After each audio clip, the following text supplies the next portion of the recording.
ሰላም ሰላም ውድ የተከበራችሁ የተወደዳችሁ የቆንጂት ዩቲዩብ ቻናል ተከታታዮች ሰላማችሁ ባላችሁበት ዓለም ዳርቻ ብዝት ይበልላችሁ። እንዴት ናችሁ? ደህና ናችሁ ወይ? ሁሉ ሰላም ጌታ ይመስገን። እኔ ጋር ሁሉ ሰላም፣ ሁሉ መልካም ነው። ከጌታ የተነሳ ማለት ነው። እግዚአብሔር አምላክ የተመሰገነ ይሁን። እናንተ ጋር ሁሉ ሰላም እንደሆነ በጌታ ተስፋ አለኝ። ዛሬ ላይ ደግሞ ይዤላችሁ የመጣሁት ጸጉራችሁ ጫፍጫፉ ለሚረግፍ ለሚሰባበር እጅግ ፍቱና በጣም አሪፍ የሆነ ግብአት ነው ይዤላችሁ የመጣሁት። እንዳያችሁት እንግዲህ ይዤላችሁ ዛሬ ላይ የመጣሁት ባልዚን ነው። ባልዚንን እንዴት አድርገን ነው የምንጠቀመው ለምትሉ ነው።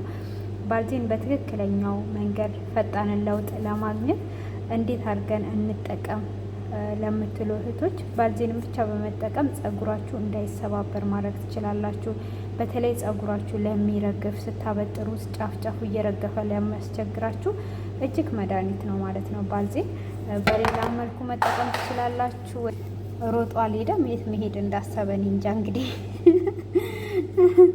እና ሌላም ግብአቶች መጠቀም ትችላላችሁ። በዋነኝነት ይህን ተጠቀሙ። በቤታችሁ ውስጥ የሚገኘውን ባልዚን እንዴት አድርጋችሁ ትጠቀማላችሁ? እስከ መጨረሻ የትም ሳትሄዱ ፈጣን ለውጥን ታገኙበታላችሁ ማለት ነው። ስለዚህ አብረን እንሰራለን። የትም እንዳትሄዱ፣ ጸጉራችሁ እንዳይሰባበር እንዳይደቅ የምትፈልጉ ማለት ነው። ጸጉራችን ካልተሰባበረና ጤነኛ ጸጉር ከሆነ እድገቱ ፈጠነ ይሆናል ማለት ነው። ስለዚህ አሁን እንዴት እንደምንሰራ አሳያችኋለሁኝ ማለት ነው። እዚህ ጋር ድስታችን ውስጥ ውሃ ከጨመርን በኋላ ከዛም በኋላ ሳህን እናስቀምጣለን ማለት ነው። ለአንድ ጊዜ የሚበቃችሁን ነው የምታዘጋጁት። በተለይ ቁጥርጥር ልትሰሩ ካሰባችሁ በዚህ አይነት መልኩ ስሩ መጀመሪያ ማለት ነው። ከዛም ቁጥርጥሩን ስትፈቱት በጣም ነው ደስ የሚላችሁ። ምንም አይነት መርገፍ የለ መሰባበር የለ ማለት ነው። አሁን ባልዚን የሚበቃን ለአንድ ጊዜ የሚበቃን እናመጣ የሁላችሁ ስቲም ነው የምናደርገው ማለት ነው። ውሃ ጥደናል። አንድ ማንኪያ በቂ ነው። ቆዳውን አንቀባውም፣ ጸጉሩን ብቻ ነው የምንቀባው። እየከፈልን ጫፍጫፉን በደንብ አድርገን እንቀባለን። ከቻለን እንገምደዋለን። ጸጉራችን ረጅም ከሆነ እንገምደዋለን። ጫፉን በፕላስቲክ እናስይዛለን። ከዛን ስንፈታ የሚገርም ለውጥ ነው የምናገኘው። ለእድገቱ ደግሞ ከታች የቁርንፉድ ውሃ ወይም ደግሞ የናና ውሃ ወይም ደግሞ የሮዝመሪ ውሃ ብትጠቀሙና ቆዳውን ደግሞ በዛው ማሳጅ ብታደርጉ እጅግ ፈጣን ለውጥ ለጸጉራችሁ እድገት ታገኛላችሁ ማለት ነው። እንደዚህ አድርጋችሁ እንግዲህ በቀላሉ በቤታችሁ ውስጥ ባልዚን እንግዲህ በዚህን ሰዓት ያው ክረምት ነው ያስፈልገናል። ውሃ ደግሞ እንዳይበዛባችሁ ወደ ውስጥ እንዳይገባባችሁ የሁላችሁ ልጆች የመዳም መጥፋቱን አቋርጮ ነው። እንደዚህ እያደረጋችሁ ታቀጭታላችሁ። ውሃው ፈልቷል። ውሃውን እሳቱን ትቀንሳላችሁ። ከዛ እስቲም ነው የሚሆነው። ውሃ እንዳይበዛባችሁ ሲንተከተክ ወደዚህ እንዳይገባባችሁ ማለት ነው። ከዛም በኋላ በጣም ፈጣን ለውጥ ነው የምታገኙት። እንደነገርኳችሁ እንግዲህ ለቆዳችሁ የተለያየ ካልሆነም ደግሞ ቅባት ከስር ትቀባላችሁ፣ ፈሳሽ ቅባት። ይህንን ደግሞ ዛላውን እንዳይሰባበር እንዳይደቅባችሁ በዚህ አይነት እያደረጋችሁ ጸጉራችሁን ከሰራችሁ በጣም የሚገርም ለውጥ ነው የምታገኙት። እሳቱን ታጠፉታላችሁ። የፈላ ውሃው ራሱ ያቀልጠዋል ማለት ነው። እንደዚህ እያደረጋችሁ እንፋሎቱ ሸፈነው ታቀጡታላችሁ ማለት ነው።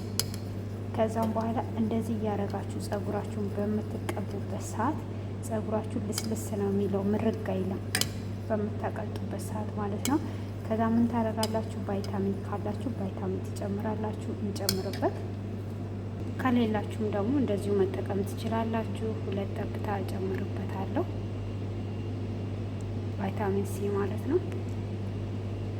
እናንተ ከዛ በላይ መጨመር ትችላላችሁ። ከሌላችሁም ደግሞ እንዲሁ መጠቀም ትችላላችሁ። ጸጉራችሁ ፍፍት ብሎ ቆንጆ ጸጉር ነው የሚኖራችሁ ማለት ነው። ልጆች ሞክሩት። ሁሉም ነገር ከሙከራ ይቀራል። በተለይ እንደዚህ ጸጉራችሁ ስብርብር እያለ የሚያስቸግራችሁ በቃ ተገላገላችሁ ማለት ነው። ገላግሌ በሉት ተገላገላችሁ። እንግዲህ ባልዚን የሚያጣ ሰው አለ ብዬ አላስብም። በዚህ አይነት መልኩ እንደምትጠቀሙት በጣም እርግጠኛ ነኝ። በሌላ አይነት ደግሞ እንዴት እንደምትጠቀሙ አሳያችኋለሁ። ይሄን ሞክሩና ኮሜንት ላይ አስተያየታችሁ ስጡኝ ማለት ነው። ከዛም በኋላ ደግሞ ቀጣይ እንዴት አድርጋችሁ እንደምትጠቀሙ በሌላ አይነት አሰራር እሰራላችኋለሁ እንደ እግዚአብሔር ፈቃድ ማለት ነው። እንግዲህ ውዶችዬ ይህንን ላሳያችሁ። ለምን ለውድ ለቤተሰቦቼ አላሳያቸውም ብዬ ነው ማለት ነው። እንግዲህ ይሄን ወስዳችሁ መጠቀም ብቻ ነው ከእናንተ የሚጠበቀው። እንግዲህ ሳይቀዘቅዝ ምንም የሚያቃጥል ነገር አይደለም፣ በእንፋሎት ስለሆነ የቀለጠው። ስለዚህ አሁን ፀጉራችሁን እየሰራችሁ ቆዳውን አደራችሁን እንዳትቀቡት ማለት ነው። ቆዳውን ከተቀባችሁ ቀዳዳው ሄዶ ሽፍን ይላል፣ ፀጉራችሁ አያድግላችሁ። ይሄንን ቆዳውን ትቀባላችሁ። እንዳልኳችሁ ወይም የቅርንፉድ ውሃ ወይም የሮዝመሪ የተለያየ ለፀጉራችሁ ለቆዳችሁ መጠቀም ያለባችሁ፣ ወይም ደግሞ ፈሳሽ ቅባት ኮኮናት ወይም በቤታችሁ ውስጥ ያዘጋጃችሁት ቅባት ካለ እሱን ትጠቀማላችሁ። ይሄንን ግን ዛላውን በደንብ አድርጋችሁ ቀቡት። በእውነት የሚገርም ለውጥ ታገኛላችሁ። በቃ ፀጉራችሁ አይሰባበርባችሁም። በጣም ብዙ ሰዎች ፀጉራቸው እየተሰባበረ እየተማረሩ ነው ሲያበጥሩት እና ይሄ እጅግ በጣም ፍቱ መድኃኒት ነው እና ፀጉራችሁን በምትታጠቡበት ሁልጊዜ ማክስ ተጠቀሙ። የፀጉር ማክሶች ተጠቀሙ። ባዶውን አትታጠቡ።